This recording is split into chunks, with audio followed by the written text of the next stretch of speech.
Thank you for being here. Thank you for participating in what we're doing here. It's important. So I want to thank you for being here, and let me introduce Michelle Meow, host and producer of the Michelle Meow Show. She's also a trustee here at Commonwealth World Affairs and one of my favorite people. So please give her a hand.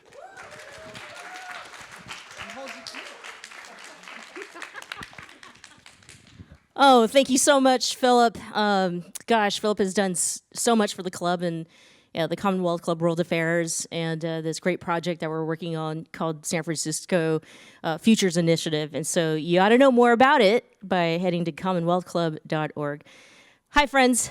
Hi.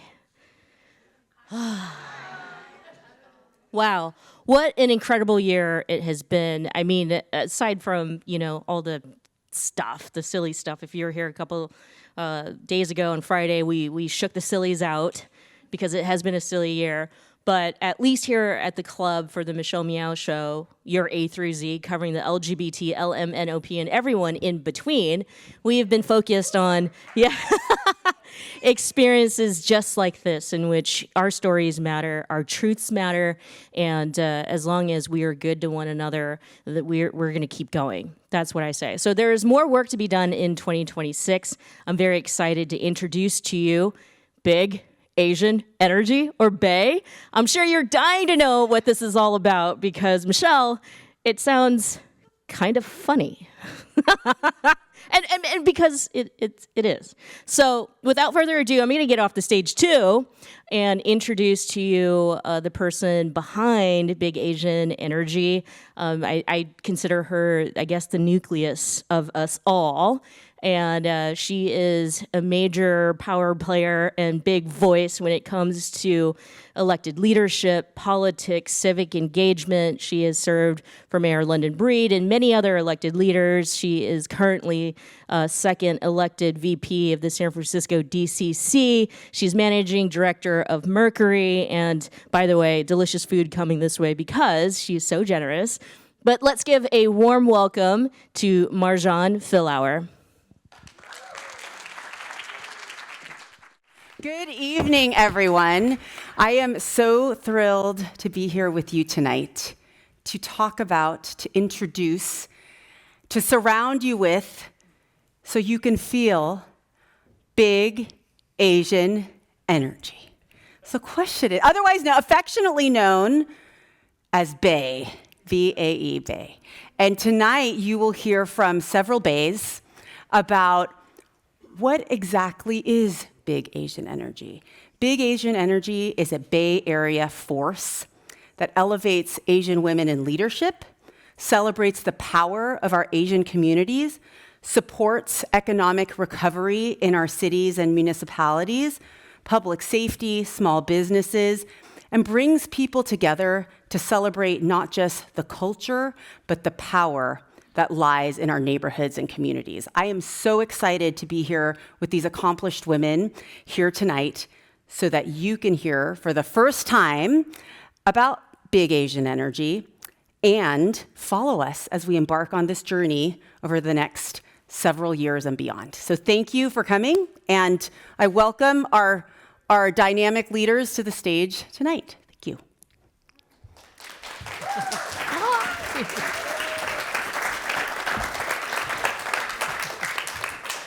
Okay, full disclosure, everybody. How many of you were a little bit thrown off by the name Big Asian Energy? Yeah, no, it's okay. I know you're raising your hands in your minds right now. Because after all, who knows what BDE is?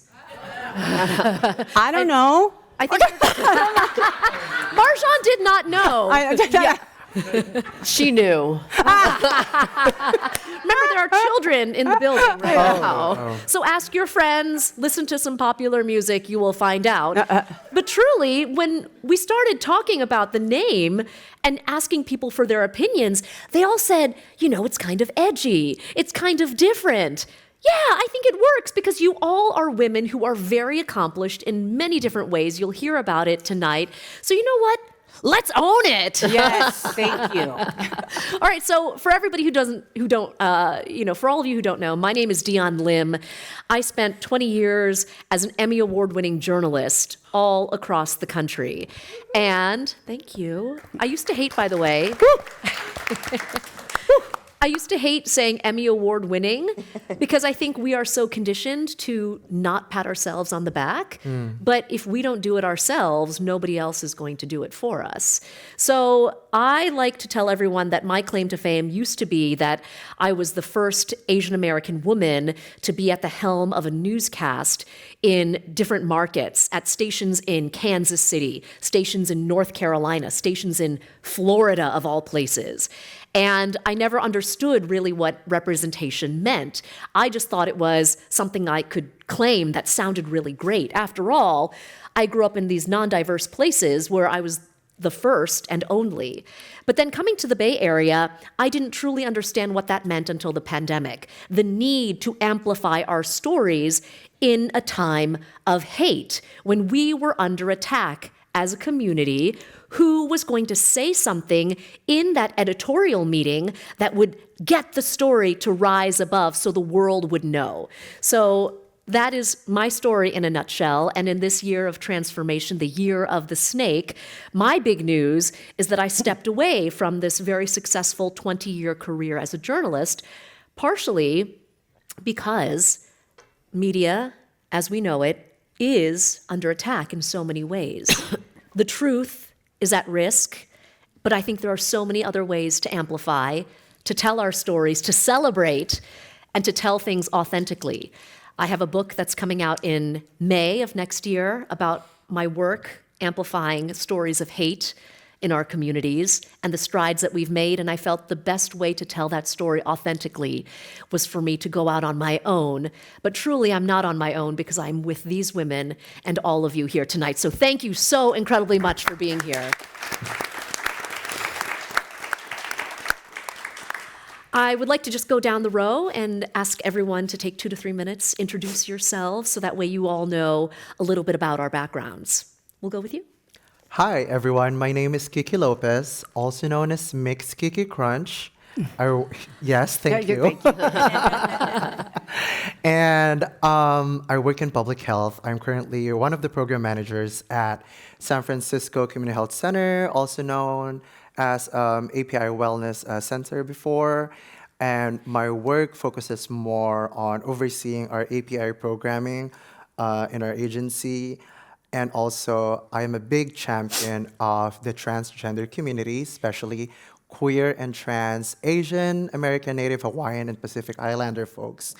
And outside of my career in San Francisco Community Health Center, I am also a drag performer. Woo! And so you can catch me in the Tonight. streets. Tonight. Surprise! No, not yet. I don't have my wig on. This is my natural hair, by the way. And I mostly perform in the Castro, but you can also catch me at the BART station, Muni Station, or the sidewalks of San Francisco. So yeah, and I'm your current reigning Imperial Crown Princess of the Imperial Council of San Francisco. Yes.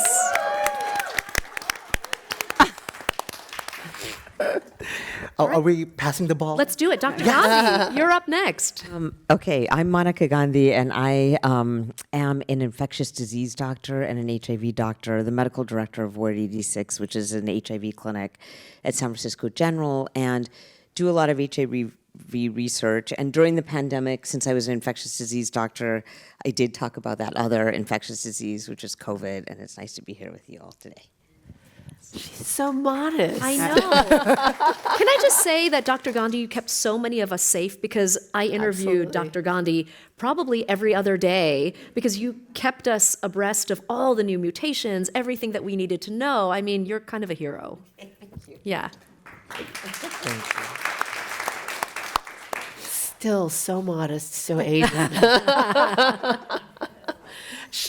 When I found out I was sitting on a panel with Monica Gandhi, I was like, oh my God. Oh my God, I'm not worthy. My name is Nancy Tung.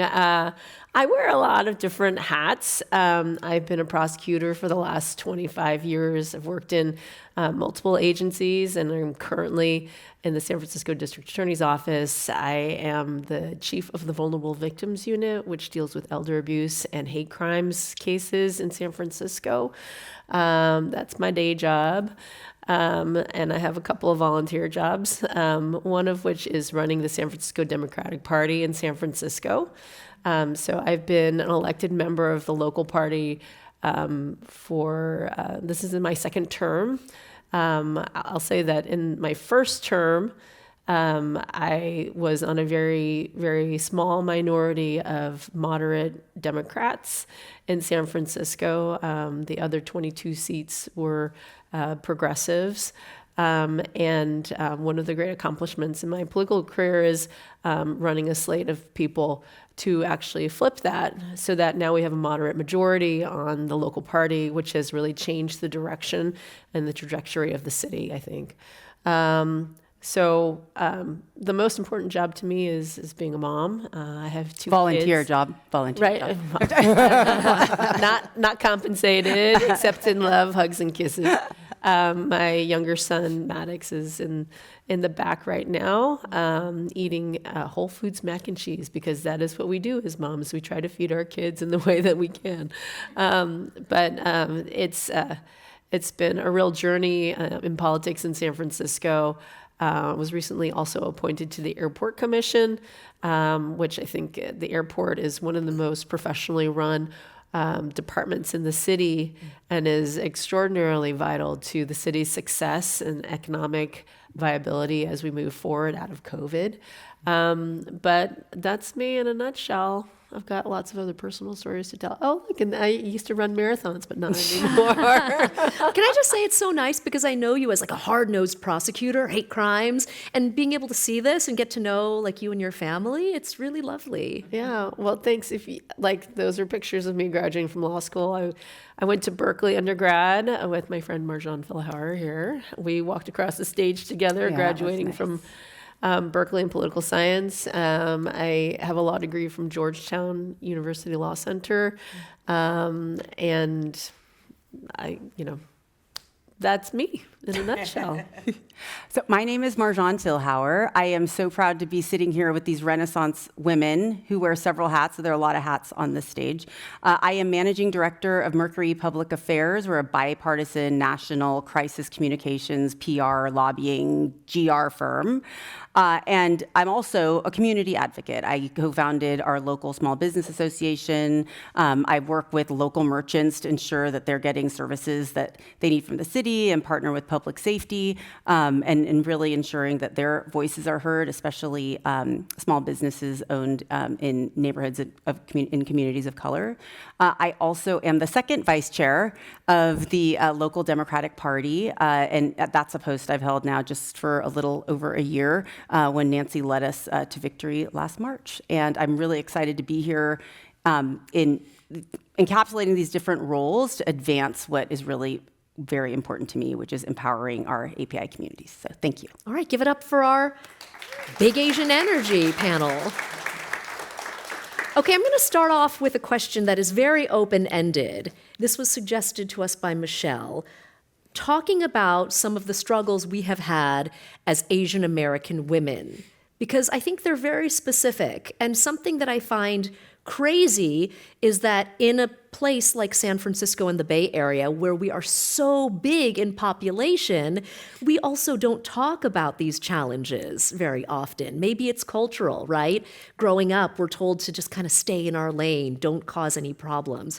For me, one of my big struggles as an Asian American woman is, I think, being taken seriously when the rest of the room is not. Bringing up ideas. If I have something that's loud, maybe am I seen as being combative, or am I being a fighter, but not in a good way? Let's kick things off. Is there something that you particularly find challenging that you've been working on as an AAPI woman? For me, I want to be intentional and be very upfront and direct with the challenges I face as an Asian American woman. Because first, there's also like our term for what is Asian American and what is an Asian immigrant here, especially here in the United States, especially here in the Bay Area and all that. And I am a big advocate of our transgender community. So there's a lot of layers. There's a lot of layers. There's a lot of nuances to the struggles of the transgender women community, especially here in the US. But it's a good thing. I'm very, very fortunate that I'm here in San Francisco. I'm here in California. So there's like a double bubble, like protecting the queer and trans, gender nonconforming community. And aside from that, aside from the struggle of being an Asian trans woman immigrant, it's also like the fetishization Yes. of Asian women. And I'm not gonna talk about too much about that because that's like, there are a lot of like issues surrounding that main issue. But also I wanna build on what Dion mentioned earlier, that we sometimes forget to give ourselves like the approval that we need, because sometimes you don't need other people's approval. You just need your own approval. You need to affirm your own selves. And I guess it's also like the same from any women of color, that we need to always take it 2 steps in advance, take 2 steps farther than anyone else, and make sure that if no one else, this is my favorite line of the year. I've been saying this in every event that I'm a part of. If there's no one giving you a seat at the table, make sure to just make your own table and make a long, sturdy table for everyone to be part of your table. Like that. I like that. And Nancy, I think about what you do too, because you are in a field that's dominated by men, at least it seems like it. Yeah, there's a couple of different layers in the jobs that I have. Obviously, as a prosecutor, it tends to be viewed or regarded as more male-dominated profession. I actually think that San Francisco is quite progressive about that in terms of how many women prosecutors we have, how many minorities, people of color we have in the office that kind of represent the tapestry of San Francisco and the diversity that we have. My experience in politics is much different. And part of the reason that I got into politics is because of the importance of representation. So when, like, I never, you might not know this or think this about somebody who is engaged in politics or somebody who is a trial prosecutor, but I'm actually an introvert. People laugh sometimes when I say that, but I'm what you call an extroverted introvert, like somebody who would rather kind of sit at home on a Friday night, Netflix and chill, rather than be out at a party or be on a stage. But being on a stage or being up in front of people helps me to advance the goals that I have. And so I got into politics very late in life in terms of other people. I was probably 41 when I decided, like, oh, I want to engage somehow. Like I read all the newspapers and I know what's going on nationally, and I want to engage. And it wasn't until Trump was elected in 2016, and I found myself back in Washington D.C. very shortly after the election. I had been hoping that I would be celebrating the first female president in the United States. Mm-hmm. And I found myself in the National Portrait Gallery wandering around and thinking, there's nobody here that looks like me. Mm. I had my ugly cry about Hillary in front of the portrait of the 4 U.S. Supreme Court justices that were women. And then I pulled out my phone and made my return trip to D.C. for the Women's March that January.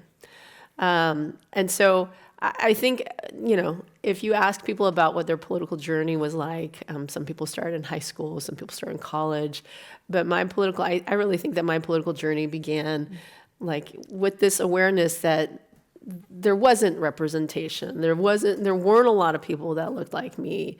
And in order to kind of take some power back, I decided to engage in politics. And actually, it was my friend Marjan that said, well, the best way to get engaged is to join a local Democratic club, which I did. And I started learning about the issues and how things work locally. I'm a big proselytizer about local politics. I think that's where it's at. It's where people can make the most difference and invest their money in the best way possible. But I had been a DA. I'd been really dissatisfied with the leadership in the DA's office, and I actually left the San Francisco DA's office in 2017. And then when it came time for the election of a new DA, or when people were starting to talk about, like, who's the next DA going to be, and the field started to gel, meaning, like, people started to say, like, I'm going to file, I'm going to run. I looked at the field that was coming up, and I thought, there's still nobody here that looks like me. And as kind of a leap of faith and as a political novice, I decided to run for DA in San Francisco in 2019. I had no financial base. I had no infrastructure. I had no field support. I had, I was building it and learning to fly it at the same time against candidates that were very well funded, people who raised $500,000 of their own for their own campaigns and had independent expenditure committees running, hundreds of thousands of dollars in support for them. And I basically, on my own, I raised $125,000. I put in some. Thank you. And $500 increments. Yeah, $500 and the statistics for ability to fundraise for women of color is the lowest of any of the groups that you'll see in terms of political fundraising, and it's because people don't invest in women of color. People don't. Not many people decide, like, I'm going to give a $500 check to this lady because I believe in what she says. Although there were people who surprised me, who did, and that was really heartening. And one of the lessons that I learned in this campaign, obviously I didn't win. I'm not the DA. But I did better than anybody imagined that I would. I did better than men who were the other candidate, who was a white man who was much better funded than I was, had independent expenditure campaigns for him. I made the most of my money, and in every single precinct where I competed, I won. And were it not for a lack of resources and just, my general political inexperience, I probably could have put up a better fight. But one of the lessons that I learned out of this is that it's not just about what you do in the one campaign. It's not over on election day, but it's how you continue to grow. And it's for me, the hard part was like understanding, like, okay, well, this campaign is not a referendum on myself. It's really an opportunity for me to sell my vision of what the future can be, and that people are willing to invest in me. And maybe those are the people that will invest with their vote. Maybe there are people who invest with time or money, but that it's not just about the one singular election, but it's about building momentum to carry your message into the next election or the next campaign, or to support another candidate, or, being like the chair of the Democratic Party in San Francisco. And when people talk about representation absolutely matters. It matters in those editorial rooms where you're talking about what story needs to be leading the news that night, or what's worth covering, or what's investing, and like worth talking about, like who gets public health dollars and who don't, the people that don't. I'm really fighting for your community. And so for me, politics is a labor of love for my community, and for women particularly, to try to have that seat at the table and to keep fighting for that. I want to piggyback off of the theme of something igniting within you, something that sparks you to act, some aha moment that has triggered you to decide at that moment in your time to go into politics, and ask you, Dr. Gandhi, what was it that sparked your desire, your drive to do what you do? Because I see you all over the place. I mean, you're on TV, you're running and doing interviews, you're practicing. What is it that makes you go? I think it was being an Asian woman, actually, because what happened is I grew up in Utah, which is, I don't know if I talk about that much. And it was so born and raised, and in the 70s and 80s, and it was hard because there was very little diversity at all. I think there were 3 Indians in my school, and they were my brother, my sister, and me. So because of that, I felt really out of place. I felt really, I had a lot of racism kind of directed towards me. And it coincided in '81, and I was only 10 with the onset of the HIV epidemic.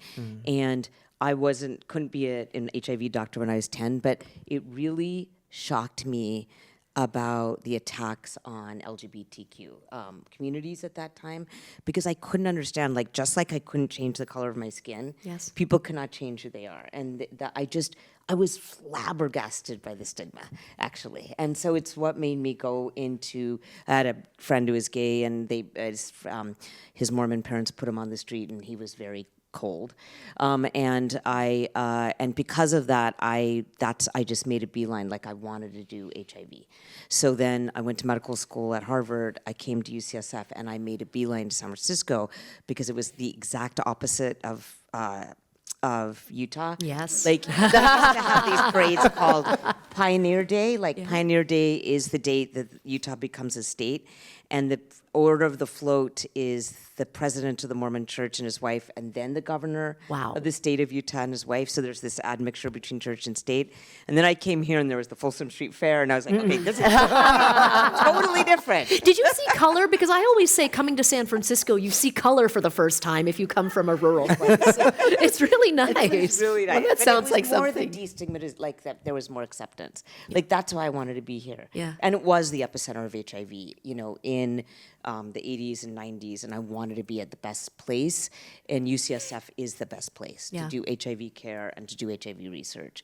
And I've been very lucky to be in it since. We are lucky to have you here. Yeah. Speaking of that Gonna make me representation. cry. I know. God. I just threw away this script entirely. But going along with that representation and identity factor, I think about you, Marjan, because your background, I'm sure, having a third culture, or I don't even know how you would call it, because you are Persian and Filipino. Oh, excuse me. And how do you even navigate So that? and to your original question about just challenges of being an Asian woman.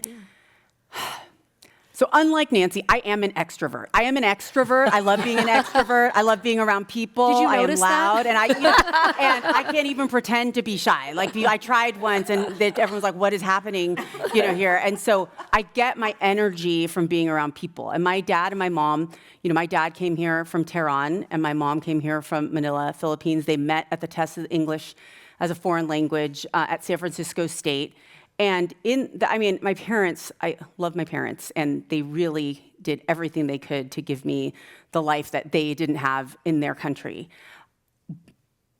But Asian women are raised in boxes. We are raised in a confined box where it is not recognized that Asian women come in all different shapes, sizes, colors, and personalities. And I learned at a really young age that I needed to behave myself more, and I needed to not be so loud. And, unlike Nancy, I started running for office when I was in 4th grade.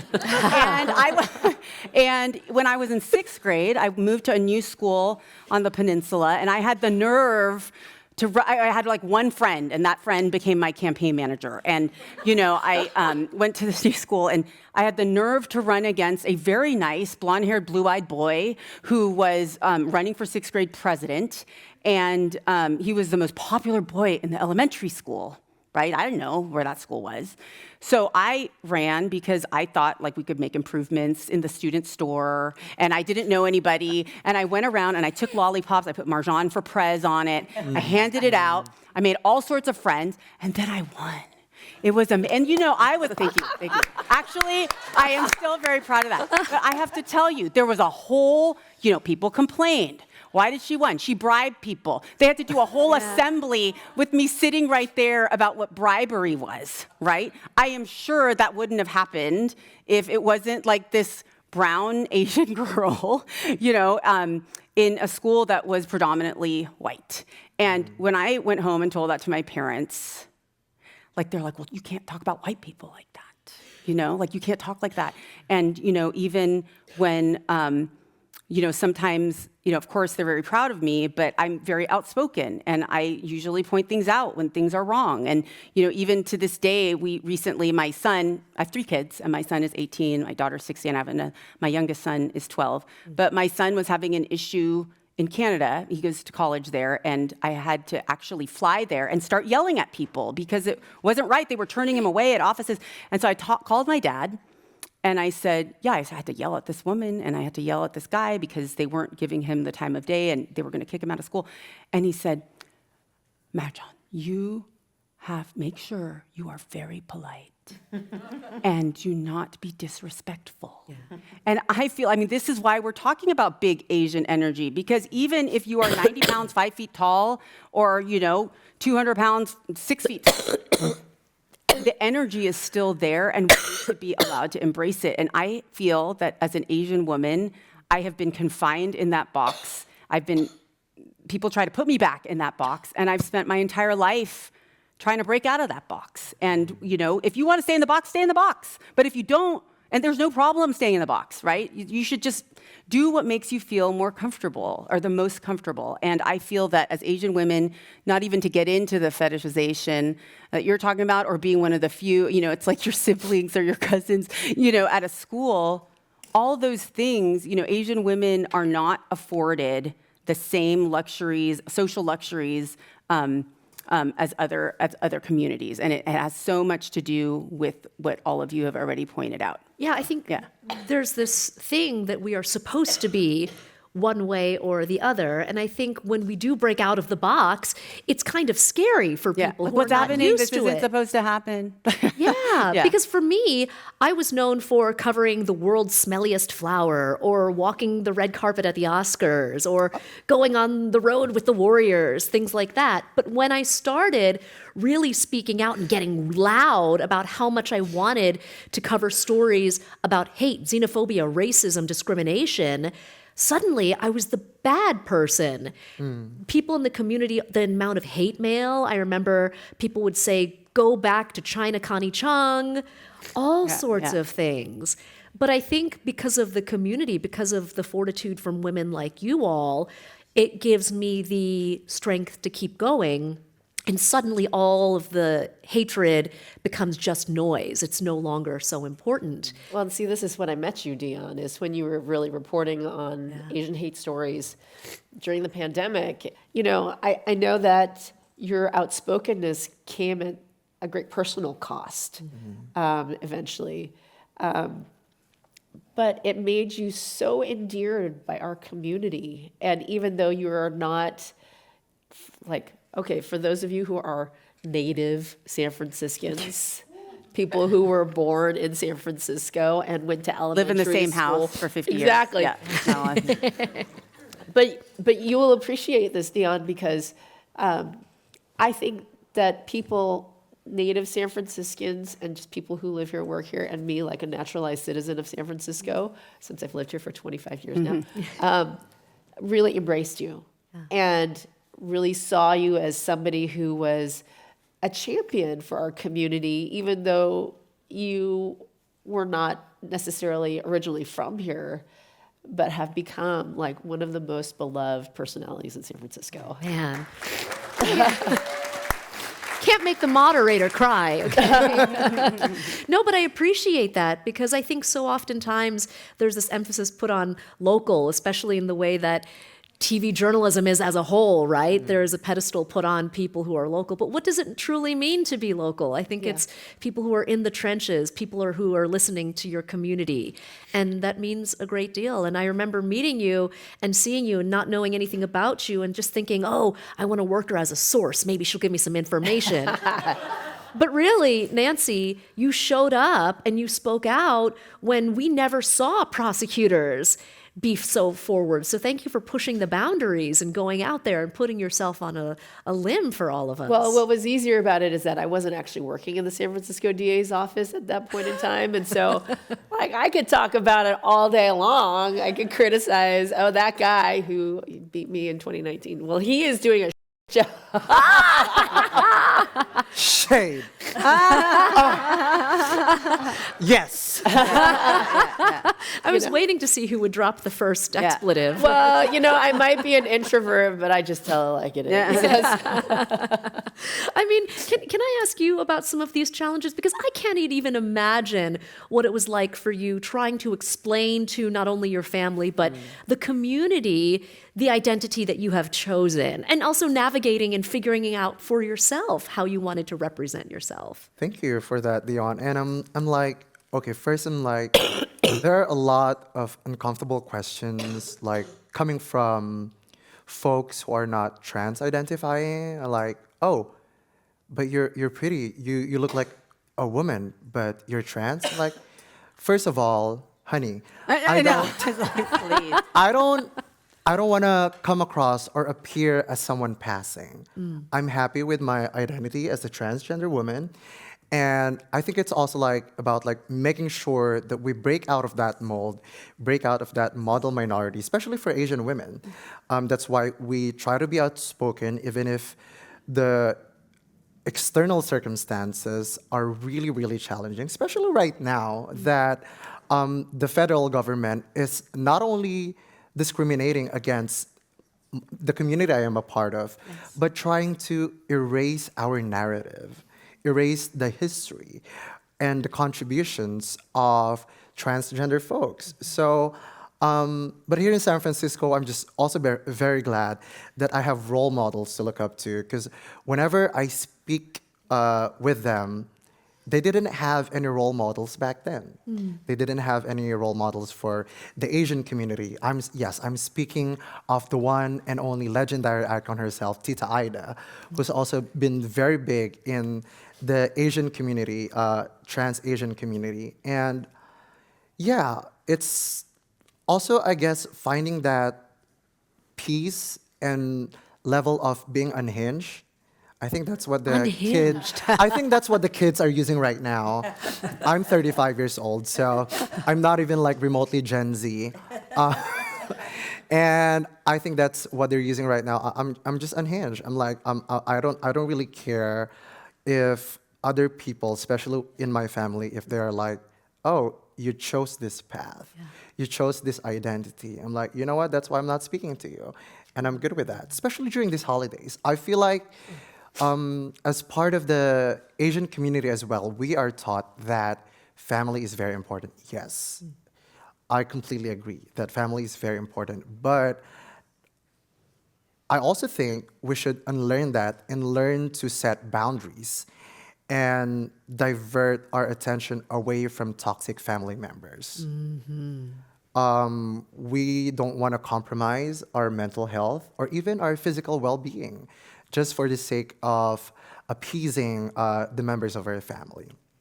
And also, I would also just like to mention a lot of like resources here in San Francisco for our trans and gender non-conforming community, and we have tons and tons of champions here, including the director of the Transgender Initiative, Honey Mahogany. Yes. We have our leader from Ward 86, Dr. Monica Gandhi. That's very Filipino of me, Doctora.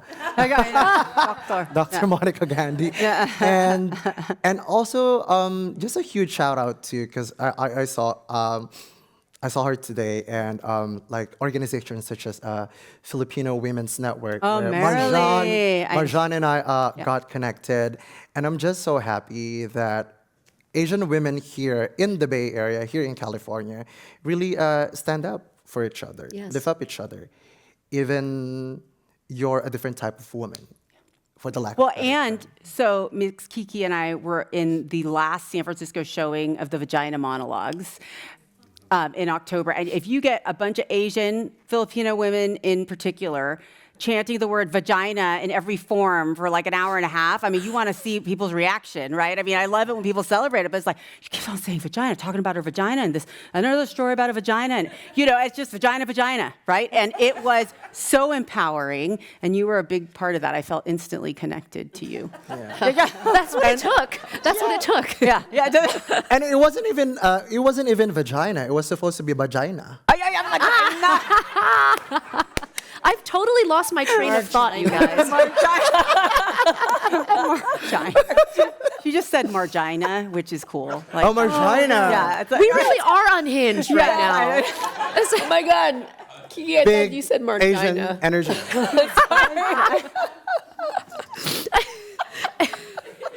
Sorry. oh my God. I really wanted to touch upon, because you mentioned family and being okay with setting those boundaries. And I thought about you, Dr. Gandhi, because for me, when I started going outside my box and talking about racism, my mother, she's a wonderful woman. If you're watching, I'm so sorry, Ma. But she told go. me toward the end of, I think it was 2021, to stop reporting. It makes Asian people look bad. And can you imagine spending, almost 2 decades of your career fighting for something and then to be told, oh, I don't approve of it, essentially? Eventually, she came around when she saw me on 2020, because that was her frame of reference of what success was. And she also asked me how much my raise was, so apparently it was enough. But Monica, you are an Asian doctor. You are like the epitome of what parents want, right? Congratulations. You followed it. No, I mean, I did what they told me to. It's true. All 3 of us are doctors. That brother, that Trifecta. sister, and me. But my brother and I both went into the lowest paying doctor specialty, which is infectious disease. So nobody's and a I work in radiologist or a public hospital. dermatologist. It's the radiologists and dermatologists that they want. And so my father is not happy with the 2 of us to this day. What a funny perspective. But does he realize that you've also been like on a national stage, all the other accomplishments you've had? Salary. I think that's what they appreciate about us, our parents. You know what? It's okay that you're trans. It's okay that you're very outspoken. How much are you earning? Yes. What is your salary? Yes, my parents asked my husband how much he was making, and he had to show bank statements before we got married. So typical. But you can say, as an Asian woman, I'm making 80 cents on the dollar or whatever the number is, right? I mean, that's part of it. So I want to say something in defense of Asian parents, because I don't think my dad is actually very conventionally Asian, conventionally Chinese as a parent, because he's the person who wanted me to go into law. He is the person who supported me when I ran for office the first time. I mean, I didn't have any paid staff, but he lived with us for 6 months, moved up from Los Angeles, was my extra nanny, was sign holder in chief, knocked on doors, dropped lit. He was at every debate. And he really instilled in me his love of democracy, because he came from a country that had martial law for almost the whole time he was growing up there. He wasn't able to choose his own profession because his father was afraid that he might be murdered by the government, and he actually wanted to go into politics. But maybe so that's the true Asian part of him, is that he wanted one of his children to follow his dream.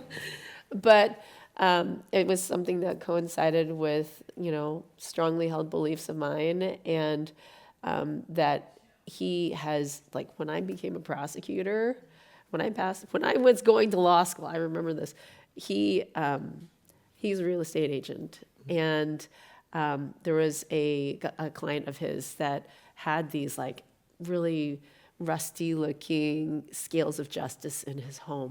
And he said to this man, my daughter is going to law school. How much would you sell that to me for? Oh. And the man said, well, if you sell my house, I'll give it to you. And so my dad did, in fact, sell his house for him. And when I left for law school, he gave it to me. And they have followed me to every single office that I've ever had as a lawyer. These scales of justice sit in my office now, in the San Francisco DA's office. And he was just so proud of me. And I think that's something that, a lot of Asian parents, they don't necessarily have, they don't have the language Correct. to show that. They don't Took say 35 like, years for me. Dion, I'm proud of you. Where's your paycheck? Right? Yeah. Like I wouldn't be here were it not for my dad. Incredible. I wouldn't, like, he's my hero, genuinely. Like, he's the person who has always supported me in everything that I've done. He's been there to catch me when I fell, and when I also bashed my 2 front teeth out on a tricycle. But, he's unconventional that way, and I love him for it. I hope he also got commission on the house he sold, not just the scale of justice. Scale. Okay, I did not expect to have so many great questions. I hope we can get to all of them. Can we start with, here's a good one. Here's a unique one I didn't expect. How do we better advocate for Asian elders who are monolingual and don't want attention? If I could tackle this to start, I encountered this all the time, because when you have been assaulted, when you have been attacked in one form or another, and you are monolingual and you're scared, first off, you don't want to be maybe deported, you are ingrained in you not to speak out. That's another challenge. And then you have the added pressure of, how do you even report something like this? Will people care? That was a theme I heard over and over again, that, nothing will be done. Maybe there'll be an arrest, but then they'll be let out right away. So it's really defeating. And I feel as though that when we have community advocates, I know there are a number of groups out there that can provide translation services and victim advocacy work. I just think that needs to be invested in our communities. I don't know who would like to piggyback off of that too. Yeah, and I think policies and advocacies, both in the state and also like the city level, is very, very important. Right now, I'm just so blessed and so happy that I am overseeing one of the programs that help and uplift our AAPI community, and making sure that we have resources available should our community members face discrimination or hate from other people. State level, we have what we call California Reducing Disparities Project, and we have 5 hubs in that state level program, and 2 of them focuses on one, Asian community, and the other one is LGBT community. Both communities I'm a proud member of, and it's always like about language accessibility, making sure that we have those things not only just written in their language, but also like spoken in their language. Those simple things, like what we hear in our public transport, like the Muni and all of that, or even like having someone help them translate the stuff when they're reporting discrimination or like hate crimes.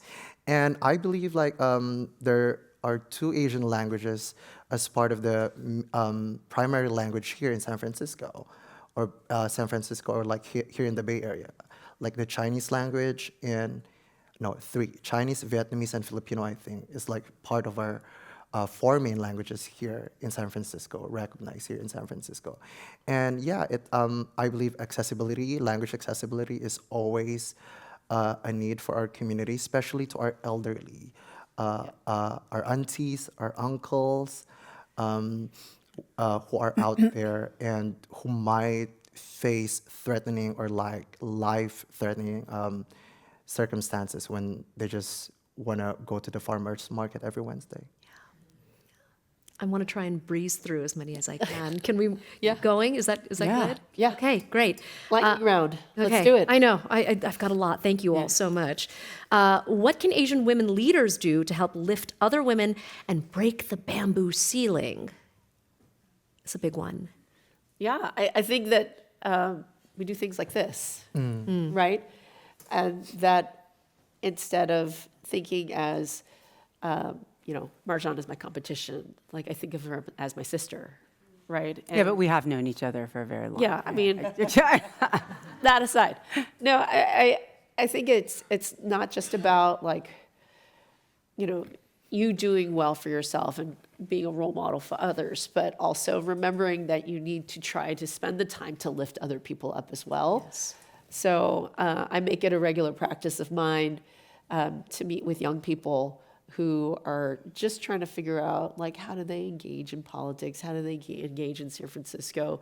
But to make that investment so that we do have future leaders, and particularly among the Asian Americans in San Francisco, but also young women in San Francisco. So like this weekend, I spent 90 minutes meeting with, a young woman who's half Filipina, half Mexican, and she just graduated from Yale, and she's like, how do I plug in? And I think that's our obligations. Yes. Is to not just say, well, I'm available, but to really make good on that, and to reach out to people who might not otherwise say, like, oh, well, will that person talk to me? Like, what if I'm not on that person's level? Like, I don't know who's going to help me, like, get in the door. So just to make sure that we're there for each other, like, and say the door is open. All you need to do is walk through. Yeah, all it takes is one, and I like what you said about mentorship, but also a term that I just recently learned about sponsorship, going the extra mile and actually walking that person into that promotion, Yeah. or actually like really going to bat for that other. I love this, and Marjan, I think you can tackle this. Could you tell us more about Bay, the upcoming plans, and what areas Bay would cover? Also, all of the panelists, can you stay for the reception and connect with all of us? Yes. That's like a love letter. Yeah, I know. That's Whoever so wrote nice. this, claps to you. Okay, so I can list sometimes. So what I said when I first came on stage about what Big Asian Energy is, I came to that conclusion that that's what I would say up front, because I have found, and Michelle, Dion, and Nancy were all there in the room when the whole concept of Big Asian Energy happened in that moment, and we had decided. Well, I had put it out there, and they all said, "What? What?" Okay. But just stop and say whatever Marjan is going to say next is that Marjan is visionary. She is absolutely visionary about the way that she conceives around what we can do for each other in our community and how to express that. And so if it sounds like it's a little bit over your head, it's because it is, because I can barely keep with it's visionary. Yes, like okay. what Marjan is. So I'm going to start talking, but then I'm going to make myself stop because it's so big that I want to. I'm so timing big, you. so So big, it's so Asian. Asian, There's so much and energy. it's just you're just going to have to stick with us, right? So what we're going to do moving into the new year, we're looking for time, we're looking for treasure, we're looking to then from a kind of business plan standpoint, show proof of concept pretty quickly so people understand that this isn't about an umbrella organization and we're promoting this organization, right? It's a more nuanced and sophisticated and frankly a harder, more challenging way to really take all these different messages and women from different backgrounds and promote these issues that are important to us and to the community. So, for example, we will be promoting and supporting an MLK service with Temple Emmanuel in January. And then we will be part of a Super Bowl activation on Grant during the week of the Super Bowl, working with the NFL and other API groups to support Asian athleticism, coaches in the Asian community, and there'll be a 4-hour program of just celebrating our culture and our leadership. But then, 2 weeks later, January 20th, 21st, 22nd, the statewide Democratic Party convention is going to be here, and we happen to know the chair of the local Democratic Party here in San Francisco. And so we will be part of welcoming leaders from all over the state and hosting a fireside chat with Dion and Nancy and partnering with the Commonwealth Club and potentially Politico on the leaders that are emerging in this city. We're also going to be working on a project to support Asian young people who want to run for office. And then we're going, so it just keeps on going, but I'm going to finish this part. And then we have a float for the Chinese New Year parade, right? And then it's Women's History Month. And then Dion's coming out with a book.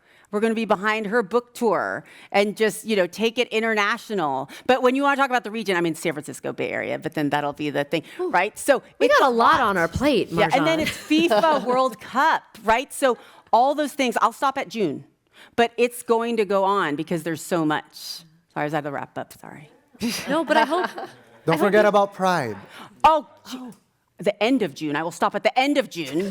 Yes. We will be a big part of San Francisco Pride. Because all eyes all over the world will be upon us and celebrating that intersectionality and that energy that is so San Francisco, it's so Bay Area.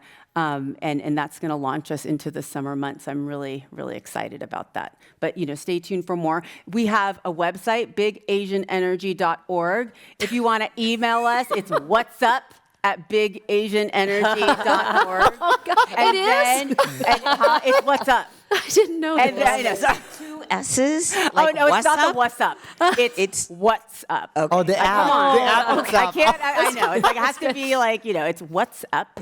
And then also we're looking, and if you want to contribute your time, you can do that on the website. If you'd like to contribute financially, you could do that on the website. There are a lot of ways to join this movement and to contribute To have big Asian to have big Asian energy. You don't have to be Asian to have big Asian energy. I hope everyone will join us on this journey of ours. I know. It's like so much. Yeah. I mean, there's more. I just didn't get past Pride. We'll have part 2. We'll be back at the part two. Commonwealth Club Yeah, soon. and also follow us on social media. Instagram, TikTok is coming this week. We'll have activities, flash mob. Maybe world longest noodle competition. World's longest noodle. Yeah, it's everything. I am telling you. And then, so it's there's the intellectual stimulation, and then there's also the social Spicy indulgent. the spiciest curry. We should do like a curry challenge. Something called, yes. There's something called Scoville units, which measures I know. spice. Oh, yeah. We're going to do a Ghost pepper. Scoville unit. Like hot ones. Can you handle your heat? I mean, of course. You're Dr. Gandhi. Indian. Yeah. I mean, her middle name isn't Vindaloo for nothing. It's not really Vindaloo. I was like, wait, what? Coming from the ones, wrong I'll person, take that that. wouldn't have come out right, but coming out of Nancy, it's great. Can I just wrap up by saying that in this year of transition, when I was a little bit uncertain as to what the future would hold, I think I love each and every one of you for being there, not only for me, but for all of us, and giving me the strength to realize that I'm exactly where I'm supposed to be at the time that I am supposed to be. So thank you, guys. I wish we could get to everyone's question, but yes, we will be at the reception. So thank you all. We'll see you outside. Thank you.